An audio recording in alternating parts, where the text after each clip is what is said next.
মানুষের বিনোদনের জন্য বা ঈদ উদযাপনের জন্য যে কোনো প্রাণীকে, যেমন বিশেষ করে ঘোড়া বা হাতিকে ব্যবহার করা কতখানি যুক্তিযুক্ত। এবারের ঈদ উদযাপনে ঈদের আনন্দ আরও বাড়াতে বিগত ইন্টারিম সরকারের একজন উপদেষ্টা আসিফ মাহমুদ সজীব ভুঁইয়া উনি একটা উদ্যোগ নিয়েছেন। উনি চেয়েছেন যে মানে একটা শোভাযাত্রা করবেন এবং সেখানে ঠিক সুলতানি আমলে যেভাবে বিভিন্ন প্রাণী যেমন হাতি ঘোড়া সুসজ্জিত করে তারপরে শোভাযাত্রা করা হয়, সেরকম আনন্দ শোভাযাত্রা করবেন। শোভাযাত্রা করা খারাপ কিছু না, কিন্তু শোভাযাত্রা করার জন্য প্রাণীকে ব্যবহার কেন করবেন? আগে আমাদের এই অঞ্চলে বা সুলতানি আমলে ওরকম গাড়ি টাড়ি ছিল না, ট্রাক ছিল না, সেজন্য হয়তো শোভাযাত্রায় প্রাণীকে ব্যবহার করা হতো। কারণ যখন এই যে মালবাহী হোক আর মানুষবাহী হোক, যেই সমস্ত গাড়ি সেগুলি ছিল না, তখন মানুষ ঘোড়া হাতি ব্যবহার করেছে। সেটার একটা যুক্তিযুক্ততা পাওয়া যায় যে ঠিক আছে মানুষ, আর তাছাড়া ওই সময় অ্যানিমাল অ্যাওয়ারনেস অত ছিলও না, যার জন্য মানুষ ব্যবহার করেছে। মানুষের শিক্ষা দীক্ষা গবেষণা অতটা প্রখর ছিল না, মানুষ প্রাণীর প্রতি এতটা কাইন্ড ছিল না, বা অ্যানিমাল অ্যাক্টিভিজম যেটা সেটা ছিল না। কিন্তু এখন এই যুগে দেখবেন যে বাংলাদেশের সোশ্যাল মিডিয়া আপনারা খুললেই দেখবেন, যারাই সোশ্যাল মিডিয়া ব্যবহার করে আপনি তাদেরকে জিজ্ঞেস করবেন যে আপনি কি কোনোদিন অ্যানিমাল ওয়েলফেয়ারের গ্রুপগুলি দেখেছেন বা পেজগুলি দেখেছেন, অবশ্যই তারা বলবে হ্যাঁ, কোথাও না কোথাও তারা দেখেছে। এবং অ্যাওয়ারনেসমূলক প্রচুর পোস্ট সেখানে হয় এবং সেগুলি অবশ্যই সবার সামনে কখনো না কখনো আসে।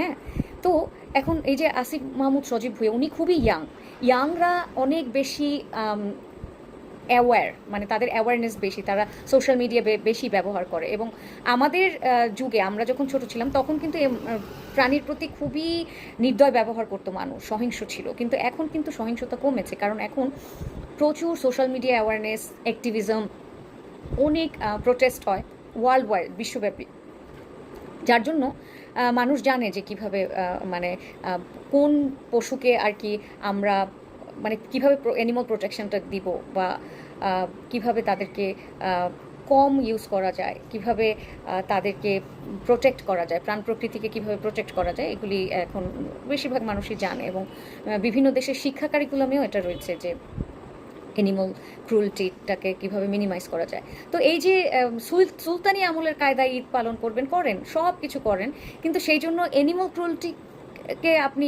প্রমোট করবেন, সেটা তো হয় না। এই জন্য ওই যে এমিল আছে না, কি জানি ওনার পুরো নামটা আমি ভুলে গেছি, উনি একজন অনেক বড় মানে অনেক ফেমাস অ্যানিমাল অ্যাক্টিভিস্ট, উনি কিছু প্রোটেস্টও করেছেন। তো আমার কাছে ব্যাপারটা খুব দুঃখজনক লেগেছে।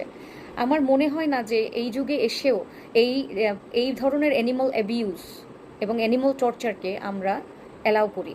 সরকারের উচিত এগুলিকে বন্ধ করা। মানে হাতির উপরে যে নির্যাতন, আমি তো পেজে অনেকগুলি পোস্ট দিয়েছি, যে অরানৈসর্গিক পেজে, এই অরানৈসর্গিক পেজটা আপনারা সবাই জানেন যে আমি অ্যানিমাল অ্যাওয়ারনেস নিয়ে কাজ করি, প্রাণ প্রকৃতি নিয়ে কাজ করি।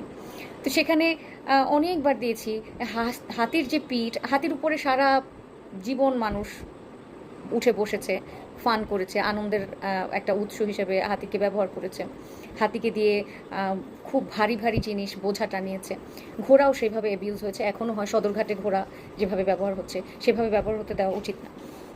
ঐতিহ্যের নামে, সদরঘাটের ঐতিহ্যের নামে ঘোড়া আর কতদিন ব্যবহার করবেন? কিন্তু দেখেন বড় বড় আয়রনের মানে স্টিলের গাড়ি, সেটা একেবারে কৃষক, কি হাড্ডিসার দুটো ঘোড়া টানছে, আর এক গাদা মানুষ উপরে বসে আছে। আপনাদের বিবেকে লাগে না? আপনাদের একটু খারাপ লাগে না? এরকম করেন কিভাবে?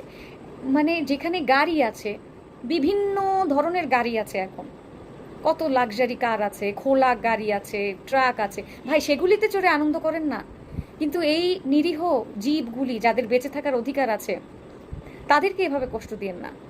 একটা নির্দোষ প্রাণীকে কষ্ট দিয়ে আপনি যদি ঈদ উদযাপন করেন, সেই ঈদ আপনার সৃষ্টিকর্তার কাছে খুব একটা গ্রহণযোগ্য হবে না। সুতরাং আপনারা যে কোনো দিন উদযাপন করেন, যেভাবে পারেন আপনারা নিজেকে এন্টারটেইন করেন, কিন্তু প্রাণীকে ব্যবহার করে না। দয়া করে প্রাণীকে ব্যবহার করা থেকে বিরত থাকেন।